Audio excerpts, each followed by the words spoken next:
কার হুকুম? আল্লাহর হুকুম। আর হাজেরা এত পরহেজগার মহিলা ছিলেন, তিনি বলবেন কিন্তু আমার আল্লাহ হুকুম দিয়েছে, কাজে আমার আল্লাহর প্রতি এতটুকু আস্থা আছে যে আল্লাহ আমাকে এই মরুভূমিটা আমার সন্তান সহকারে না খেয়ে রাখবেন।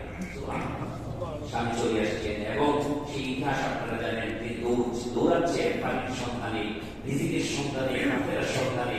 একবার সাফা একবার মারওয়ায় দৌড়াতে দৌড়াতে যখন ক্লান্ত হয়ে গেছেন, আল্লাহ সুবহানাহু ওয়া তাআলা এই বান্দির এই দৌড়টা এত পছন্দ করলেন, জান্নাত থেকে জিবরাইল সালামের মাধ্যমে একটা নহর আল্লাহ তাআলা পৃথিবীতে দান করলেন। সেই নহরের নাম কি? জামজাম। কূপ আল্লাহ তাআলা দিয়ে সেই সন্তান ইসমাঈলকে পানির মাধ্যমে সাহায্য করলেন এবং রিজিকের ব্যবস্থা করলেন। হাদিস সাহেবরা এই যে সাফা মারওয়ায় সাই করছে, লক্ষ লক্ষ হাদিস সাহেব। শুধু এই নারী একটি আমল, ইসলামে নারীরও মর্যাদা আছে, আছে না নাই? সেই নারী হাজারাতের রূপের যদি নেককার নারী হয়, তাহলে তার দৃষ্টান্ত আল্লাহ সুবহানাহু ওয়া তাআলা কবুল করেন। সেই সাফা মারওয়ায় হাদিস সাহেবরা দৌড়াচ্ছে। ইসমাঈল আলাইহিস সালাম সেখানে বড় হলেন, সেখানেই থাকলেন।